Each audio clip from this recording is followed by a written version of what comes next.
In this, Part 8 of our retrospective on MGS2, Existence, we'll be covering the mystery at the game's core, the selection for Societal Sanity plan.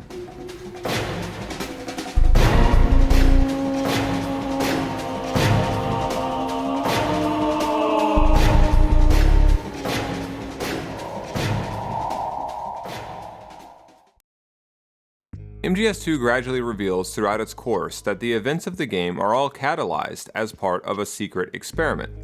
The Patriots are a shadow government of unelected and artificial intelligences who've ruled America in secret for an untold number of years. The S3 plan is their method of constructing a response to the uncontrolled proliferation not only of nuclear know-how in the form of metal gears, but of all unauthorized information. The age of digitized communication has given even more power to the individual. Too much power for an immature species. Building a legacy involves figuring out what is wanted and what needs to be done for that goal. All this you used to struggle with. Now we think for you. We are your guardians, after all. You want to control human thought? Human behavior? Of course. Anything can be quantified nowadays. That's what this exercise was designed to prove. The S3 is a system for controlling human will and consciousness. S3 is not you, a soldier trained in the image of Solid Snake. It is a method, a protocol that created a circumstance that made you what you are. So you see, we're the S3, not you. If you're the Patriots, how do you deal with the flood of information when you can't possibly control every single drop? You control the flow, the shape it takes. You control, in other words, the wider context. You control what will be remembered and believed as the truth. Why is this necessary? Well, to some extent, it's the very definition of a society. There are things not covered by genetic information. What do you mean? Human memories, ideas, culture, history. Genes don't contain any record of human history. Is it something that should not be passed on? Should that information be left at the mercy of nature?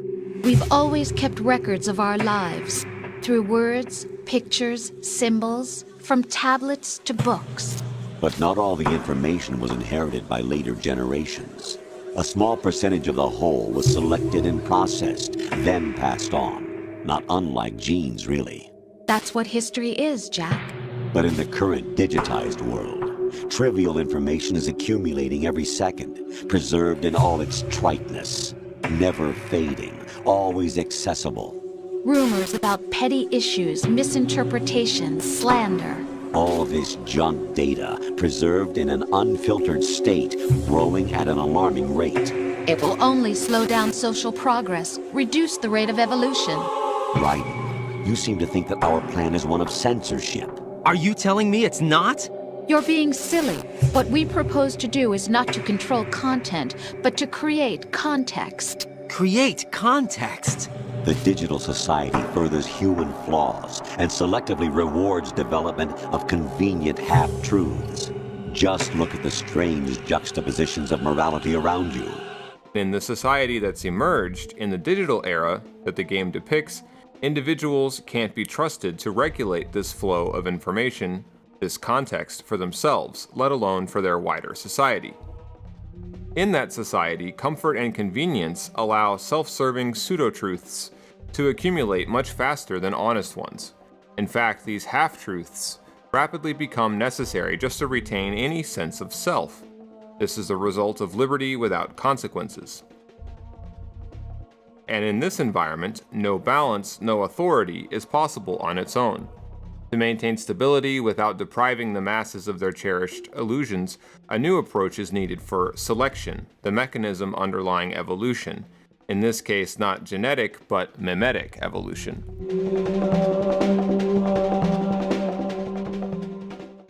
Part of how the Patriots figured this out was the Shadow Moses incident. The decisions made unilaterally then by the DARPA chief Donald Anderson and the US President George Sears nearly led to a major catastrophe.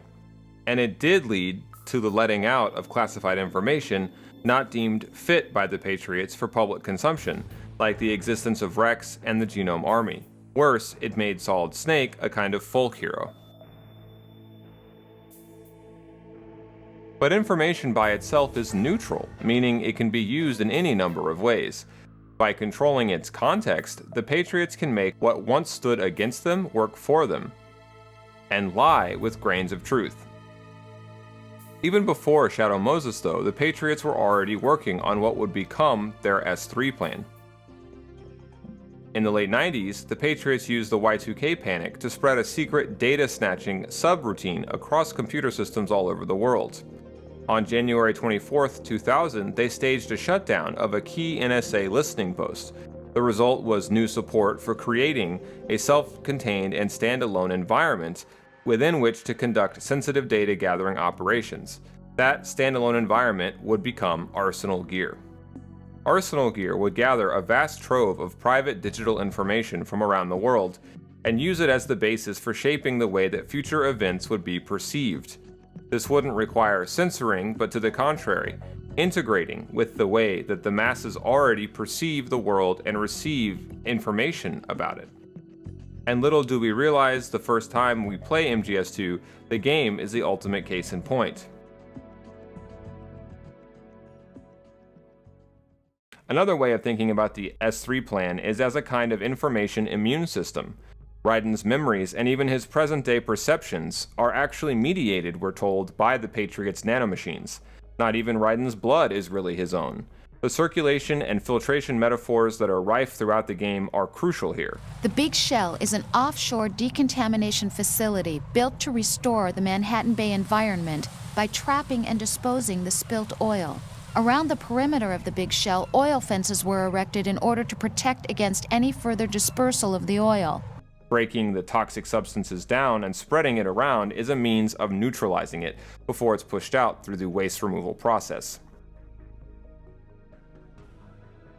This overall process of regulating substance is a metaphor for the S3 plan.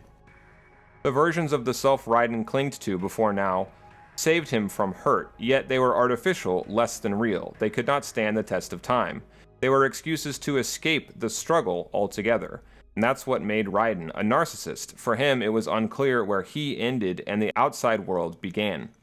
The problem is that in the digital age, narcissism like that is the net result for everyone in society. Yet the tools of the information age also democratize the processes of truth and history, at the same time that people become completely free to turn their backs on responsibility. So even though they now wield the power to decide history, they don't grasp what this really entails. Nor is a consensus reality possible, nor are they capable to tell apart junk data from the vital kind. Truth itself becomes localized, provisional, and relative, though no one admits or maybe understands this. The result is a kind of freeway pileup of truths, where no one version can push forward, and where the very value of truth itself has to be discarded, or at the very least degraded. The S3 plan, by shaping context rather than content, seeks to control both will and consciousness. It will generate these things by shaping circumstance and adapting to this new era of half-truths and abandoned responsibilities. If the individual sense of self, experiences, and memories are all capable of being produced by the Patriots indirectly, then what will and will not get passed on through them will fall under the Patriots' control. It comes back to the concept of filtration. The pipeline of history and perceived reality, of truth, will all flow through the Patriots at its head, making what the masses actually do and think, as in a black box, irrelevant to the functioning of the wider system. A legend is nothing but fiction. Someone tells it, someone else remembers, everybody passes it on. The idea of the S3 plan is what in postmodernism we call a meta-narrative, a story about stories. But since this is a game we're talking about, technically, that would be a meta-ludo-narrative. I submit MGS2 was one of the first of its kind. Take the setting of MGS2, the Big Shell, for example. It's fake on 3 levels, fake as a dev team construction, fake in the story as a waste treatment plant and fake as the location of a genuine terrorist takeover. So what does this fakeness mean? Well, Raiden, the character, is playing a game, no less than we are, controlling him. We see this Turtles All the Way Down theme conveyed quite clearly several times in MGS2. First, the closer we get to the other side of Arsenal Gear, the more that we start seeing fourth wall breaks, like this famous fission mailed screen. And then during the explanation of the S3 plan, we see it repeat and become a fake mission failed screen within a screen, within a screen, all the way down. In the words of author and philosopher Douglas Hofstadter, this embodies a so-called strange loop, the one that he claims embodies also the structure of consciousness itself.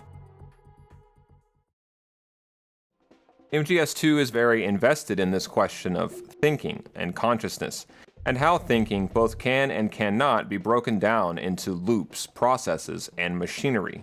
The famous AI breakdown scenes, for example, are caused by EE's worm cluster severing the nerve connections within GW's cerebellum. And we learn at the end that Raiden himself, as I mentioned, has been infiltrated by the neural network, which has hijacked his mind to alter his perceptions. The shape of the big shell is a nod to the nodal components of a so-called neural network AI, something we learn has actually been directing the entire game, so to speak. The S3 plan is, broadly speaking, an experiment in mechanizing consciousness, in using the logic of the industrial factory to program, if not directly and outright control, thoughts. As Colonel says, Anything can be quantified nowadays. That's what this exercise was designed to prove. anything can be quantified nowadays, or can it? This is the question the S3 plan, by way of the Big Shell incident, is trying to prove.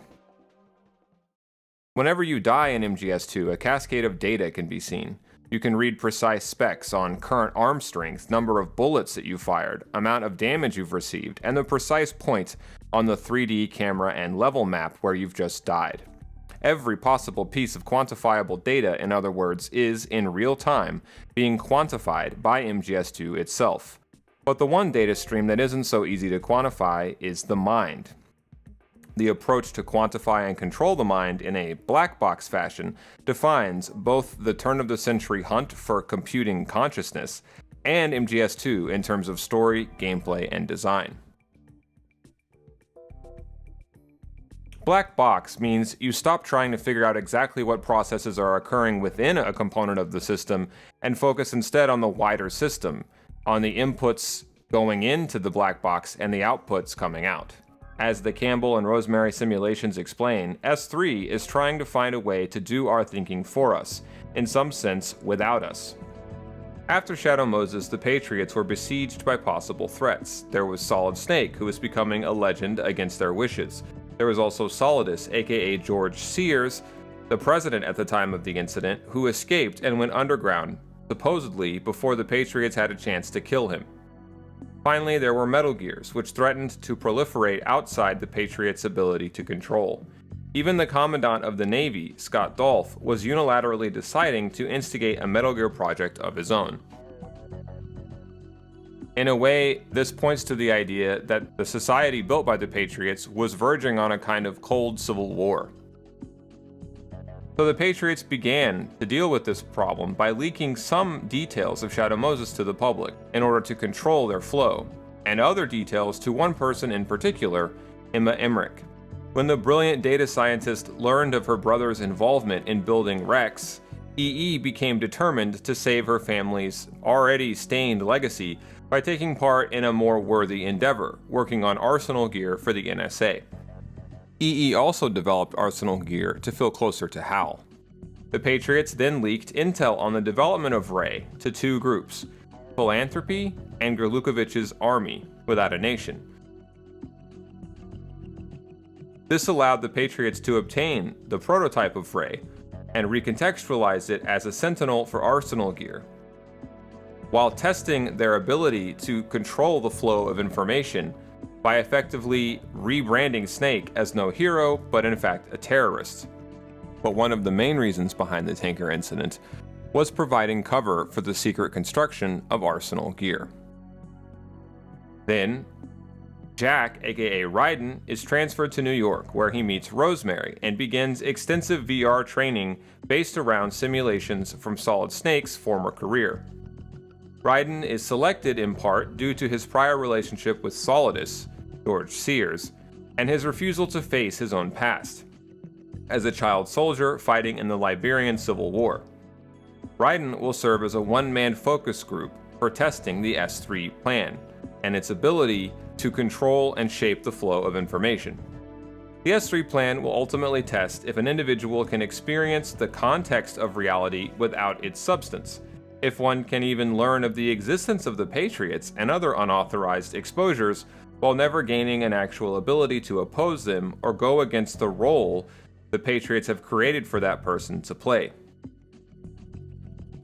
The Patriots allowed Dead Cell to think their leader's death behind bars was the Patriots' own doing, and this ensures that Dead Cell, Solidus, and Olga's forces will each bear a common grievance. But they flip Olga as an asset by kidnapping her newborn child. Johnson gives Raiden a worm cluster created originally by EE for the Patriots as a failsafe. At this point, Raiden mistakenly believes that GW is their only neural network. He also doesn't realize that Solidus's true purpose all along has been to betray Dead Cell, using them merely to seize Arsenal gear, where he knows that GW houses the one piece of information no one is supposed to know, the Patriots' identities. Ironically, Dead Cell also intended to betray Solidus by taking Arsenal gear for themselves and hitting New York with its payload, a purified hydrogen bomb. But that was only thanks to advice by Ocelot, secretly at Solidus's behest.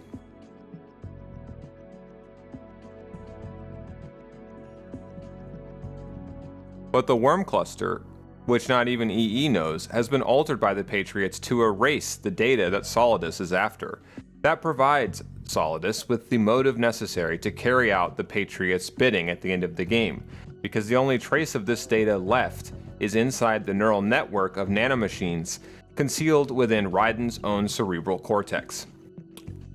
So Jack and George were always meant to fight, but what was not included in the simulation was Arsenal gear crashing into Manhattan. That was actually triggered by Ocelot posing as the possessed vessel of Liquid Snake. What was supposed to be fake, the planned terror attack, was so convincing it became real. Speaking of, central to the S3 plan was of course Rosemary. The question of love is an example of something human that can't exactly be quantified directly.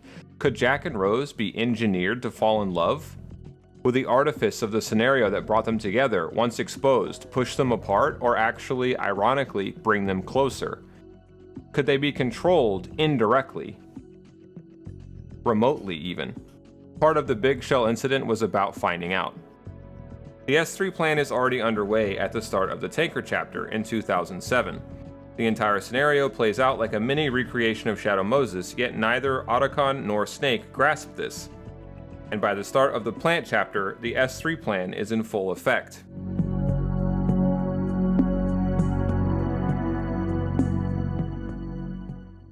It has a lesson to teach Raiden. The experiment is, will he be able to understand it on his own terms? In a way, each of the characters and scenarios we encounter in MGS2 will be lessons for Raiden to learn. Each person he meets is a kind of narcissistic mirror that's held up to himself and the situation he ultimately realizes he's finding himself in.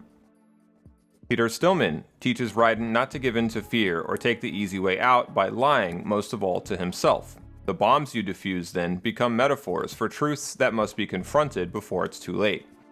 But Fat Man's little test of Raiden's abilities also tests his abilities to have faith by shattering Raiden's sense of Stillman's solid truths.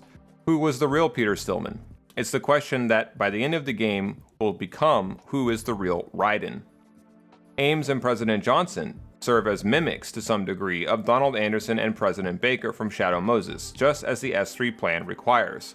But they also set Raiden and the player up for what will be the final test, defeating Solidus, yet doing so knowing everything we believe is very likely a lie. In this way, just as the Patriots tell us, the S3 plan is not only about shaping a new version of Solid Snake in the form of Raiden, but of instigating a crisis, solving it, and controlling how that crisis ultimately causes results. We chose that backdrop because of its extreme circumstances. It was an optimal test for S3's crisis management capacity. If the model could trigger, control, and solve this, it would be ready for any contingency. And now, we have our proof. Ironically, exposing us to their own untruth becomes part of doing the Patriots' bidding. Then there's Hal and Emma, whose melodrama will foreshadow Jack's own with Rose. Otacon and EE dig up their pasts and have it out with each other, just as Raiden and Rosemary will have to right after them. Otacon's speech about having to go out and make a happy family even though you always feel like you're alone foreshadows Raiden's decision at the very end of the game to accept Rose and their unborn child as his place of belonging, despite the whole relationship really being built on lies. Olga's tragic arc shows Raiden yet again that all he can do is fight, even if by doing so he's fulfilling the Patriots' will. Olga dies for her child because that's the kind of selflessness of a mother Raiden needs to see for himself to understand. By the end, he has to put aside himself and his feelings and finish the mission for the sake of others and at great expense to himself. This is something he could not have accomplished at the beginning of the mission. And this is the lesson that the S3 plan seems to teach him, how ultimately to not be a narcissist. That brings us to Solidus. Solidus's presence is to force Raiden to come to terms with who he is, or more specifically, that he doesn't know who he is, that he's been running from the struggle to define who he is his whole life. Solidus worships Big Boss analogously to how Raiden worships Snake. It's only when Raiden sees Solidus doing this that he starts to grasp why it's important to know that liberty means a struggle to decide the truth of your own meaning and identity for yourself. If you just try to become a version of your hero, you become instead, as Solidus says of the events of the game, something less than real. Even though Solidus and Raiden are both in the end little more than Patriot playthings, only Raiden is given the necessary distance to see this artifice clearly.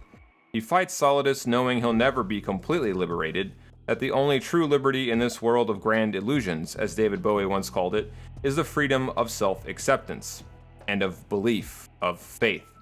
Instead of running from figuring out his own identity by clinging to a simulated self that's a patchwork construction he picks up through technology, Raiden accepts the burden of his own responsibility. Only then, as Rose implies at the end, can he begin to figure out how to answer the question of who he really is. It's a question that consumes Raiden throughout the game, as we see him more and more in deep thought. For example, when he's talking with Snake. Snake, you're a legend, and that's why I need to ask you this. Legend? A legend is nothing but fiction. Someone tells it, someone else remembers, everybody passes it on. I'm here because I was assigned to this mission, not because I want to. If I could, I'd be out of here in a second. How could you come back to all this? Why keep fighting? In that scene, Raiden asks how Snake could choose to come back to the battlefield of his own volition. Raiden says if he could, he'd be out of here in a second. Snake responds by quoting Gray Fox from the previous game, Gray Fox's meme, saying that in essence, freedom isn't about having the power to control everything, it's about having the power to control your own will. As long as you choose, you will, to identify with what you're doing, and you believe in your own existence, on your own terms. Even if you're forced to fight according to someone else's will, you won't be a tool anymore. You'll ultimately be fighting according to your own will, not the government's or anyone else's. So that's what Raiden has to realize, accept, and apply to himself in order to pass the test and ultimately to beat Solidus. Even Solidus' speech at the end of the game inadvertently helps teach Raiden how he has to use what little time he has on Earth thinking about others, not only himself, thinking about the future. Solidus' remarks about memes as another kind of mark we leave on the world leads Raiden to realize what his life means will be defined by what about the things he's thought, felt, and experienced are passed on to future generations. This becomes Raiden's point of departure, his true liberation. He gains a sense of not only responsibility, but joyfulness and excitement for the prospect of building the future while keeping the past alive at the same time. Raiden comes to accept he is only part of a long chain of living life and telling the future about it that unites us all and goes back to the earliest cave paintings. He surfaces from the silent sea of his own narcissism and self-imposed isolation, greeting tomorrow willingly, like a child with a smile on his face. All these things are alluded to indirectly by the lyrics of the song Can't Say Goodbye to Yesterday. But notice that none of this ensures what Raiden passes on will definitely be the capital T truth. The only truth in the end that matters is the truth of a sincere belief. Faith is what changes the world, and what drives our will to pass those things on that we believed in, that we had faith in. In the end, MGS2 seeks to question, in a way, the fundamental philosophy that gave rise to the American century, namely rationalism and the Enlightenment. When the Founding Fathers declared independence by stating the truths they held as self-evident, MGS2 suggests it was not the factuality of those truths, but the truth of their being held as self-evident that changed the world. This idea is hammered in with the post-credit sequence. We find out that the Patriots, the shadowy organization whose identities much of the events of MGS2 occurred for the sake of finding out, apparently have all been dead for around 100 years. The point is that what has led the country in their stead, in a way much like the Founding Fathers, has not been necessarily true to the Patriots' will as they really existed, but true to various beliefs in what they may have wanted that have emerged since their deaths. That belief, and not any truth, has apparently dictated world events. We also see the central theme expressed in the actions of Dead Cell, particularly when Vamp declares the terrorists may be the only ones telling the truth. Does the truth of their grievances and convictions justify attacking Manhattan with a purified hydrogen bomb? Of course not. Dead Cell merely has faith in their own righteousness, just as Solidus has in his version of American independence. Solidus is a fascinating postmodern character who, as a clone, recognizes his identity as a sort of fictional character to some extent, yet remains trapped by his own predetermined fate. In this regard, we might compare Solidus to Captain Ahab from the book Moby Dick, whose christening after an infamous villain from the Bible becomes a sort of self-fulfilling prophecy in a Bible-sized book of his own. Over and over again throughout the plant chapter, the Patriots teach Raiden these lessons by setting up for him contexts that they almost immediately allow to be torn down. Further and further untethered from any sense of reality, Raiden has no choice by the end but jump through one Patriot hoop after another, as gradually he begins to gain a sense of will for seeing the mission through regardless of what happens, regardless of what it, in truth, really means. Vamp unwittingly started things off by recreating a version of the hallway massacre from MGS1. Confronted by this uncanny doppelganger of a memory of Shadow Moses, Raiden has no one to cling to in its wake but Pliskin. Yet Pliskin also inadvertently serves the Patriots' wishes by helping to shatter Raiden's false sense of self. The S3 plan will ultimately be about getting Raiden to confront this falseness, the falseness of his past, as he chooses to remember it, to realize that he's choosing to remember it in a certain way, and ultimately to gain the will to live in a way that earns him the right to decide for himself what to pass on. It's a responsibility to decide how to think about the truth, one that can be easily abused and has to be safeguarded, which is what the Patriots intend with the S3 plan to do for the entire world. First, Raiden must be shown the way through examples he experiences in scenarios generated by the S3 plan. Stillman teaches Raiden about coming face to face with your own mortality, about the responsibility of passing the right things on, and ultimately of confronting the lies we tell to the world and ourselves about the past.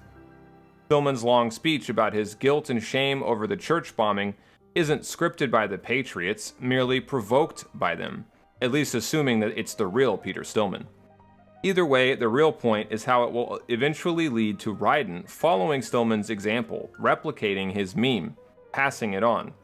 Raiden's ability to face down his deeper fears and insecurities get tested by way of the Fat Man fight that follows. Once Raiden passes this test, Olga, as Cyborg Ninja, is sent to ramp up the scenario's uncanny resemblance with Shadow Moses. Raiden is then sent to contact Ames, a spy for the Defense Intelligence Agency, who the Patriots have sent to monitor President Johnson, who they accurately have guessed was considering defecting over to Solidus' side.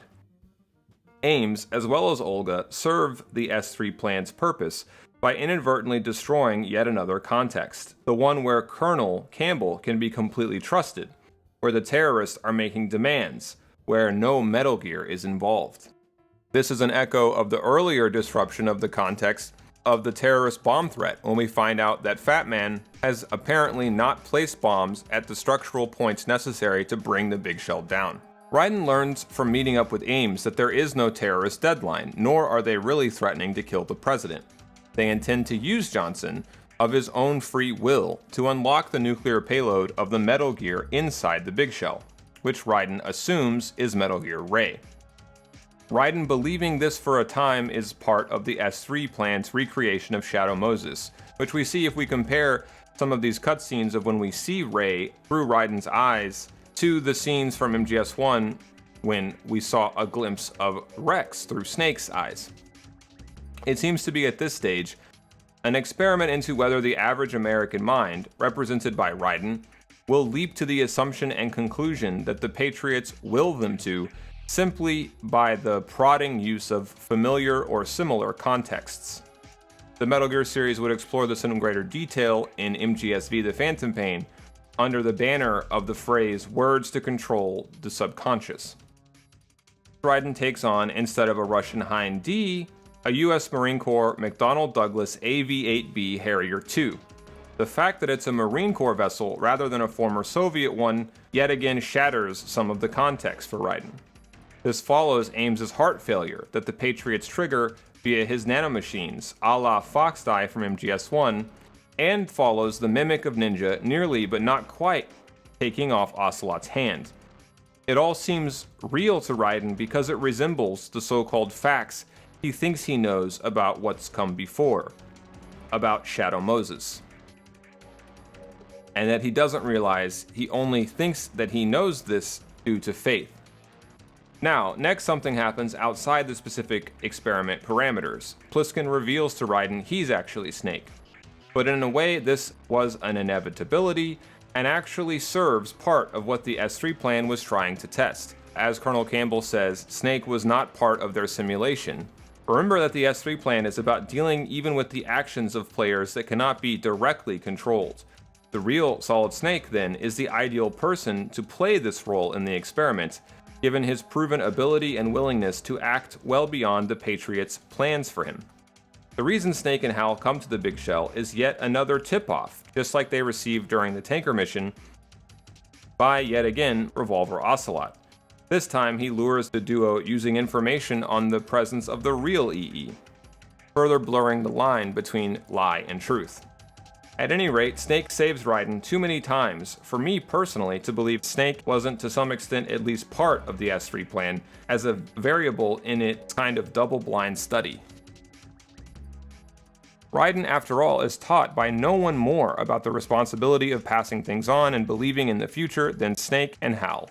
This starts up with their very first conversation, as Pliskin exposes Raiden to the reality of the non-reality of his VR-enforced sense of self.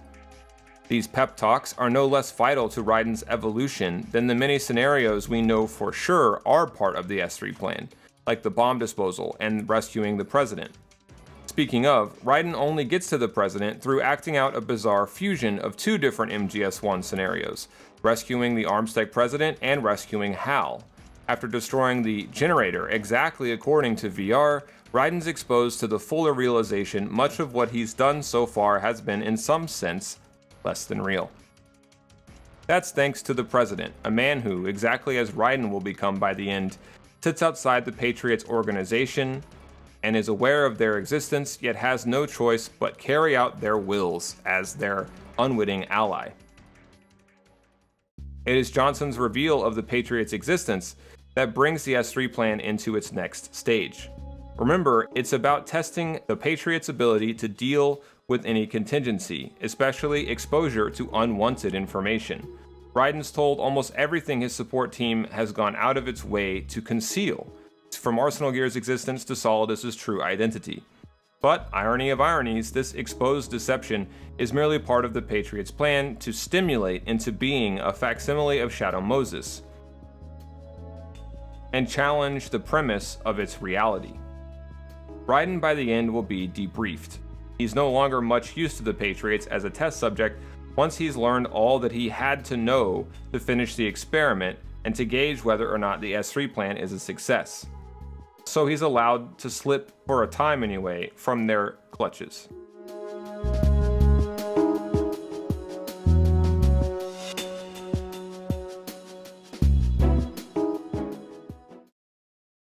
Raiden, as I've covered, is led through a system of mutually reinforcing patterns to face his final test of the S3's effectiveness in the form of fighting Solidus.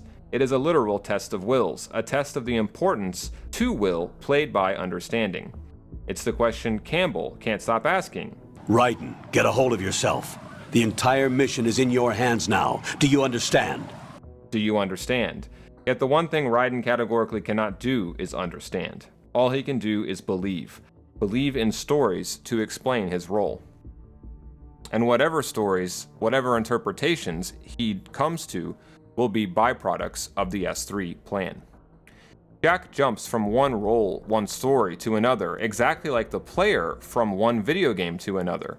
He starts out as some version of Snake, then Peter, then he roleplays as a member of the enemy force, and on it goes. He's told he's working for the Lale Lule Lo without knowing who they really are or what that means. These are all contexts, necessarily incomplete, that Raiden as well as the player must imaginatively, even unconsciously, adapt to.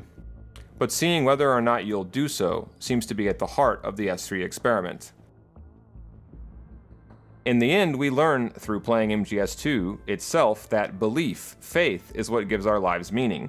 We have some idea of our role, and we fill in the rest ourselves under assumptions and faith of how we'd best fulfill it. These stories are not versions of absolute reality, but interpretations. For the S3 plan, the specifics of our interpretation are irrelevant. All that matters is we find out the role we're meant to play, as suggested to us by the context that MGS2 provides, and play it according to the Patriots' parameters. Does it really matter how one player completes the game compared to another? So long as both really complete it, the answer is no. The specifics may belong to you, but only as byproducts filtered and passed down to you by the game itself. The medium is the message here. What's being passed down is inevitably some version that's been produced of MGS2 by MGS2, only possible by way of MGS2. So regardless of what you do or how you think, how you played, how you think of it afterwards, MGS2 will remain, in some sense, in control. What I mean is that the game sets parameters and you follow them. It presents ideas and you interpret them. It builds obstacles and you overcome them. Whatever the individual net result, the aggregate of all players and their experiences will be the byproduct of MGS2 through a process of filtration. And the range of possible results will have been prefigured by MGS2's design. This is the S3 plan in miniature. Instead of focusing on a single outcome, like traditional linear media like a book or movie, instead of pushing a single interpretation of history, MGS2 is built from the ground up to accommodate as a given that there will be many, an indefinite number of them. That way, the possible results are all predetermined while being freed up, while becoming less linear. And the same will be true of the S3 plan. One quote really sums up everything I'm saying rather succinctly. It's one largely attributed to George W. Bush administration official Karl Rove. Rove in 2004 wasn't happy with how a journalist, Ron Suskind, had reported on the administration. He told him, quote, "Guys like you are in the reality-based community. You people believe that solutions emerge from your judicious study of discernible reality. That's not the way the world really works anymore. We're an empire now. And when we act, we create our own reality. And while you're studying that reality, judiciously as you will, we'll act again, creating other new realities, which you can study too, and that's how things will sort out. We're history's actors. And you, all of you, will be left to just study what we do." End quote. The way this works in MGS2 is through the way context is shaped by gameplay scenarios. You disarm bombs, hunt for aims, find the president. You study the level layouts, and listen closely to the various codec conversations. As the end draws near, scenarios become more and more absurd, yet you continue to play your passive role. You're told you enter the memory of Shadow Moses, you become a ninja, you slam into Manhattan like the Titanic hitting an iceberg, and have a sword fight on the roof of Federal Hall. Yet whatever ludicrous scenario comes your way, on one level or another, you will study and accept it. Whatever you arrive at will be a byproduct of MGS2. That's the S3 plan in a nutshell. Until next time, boss.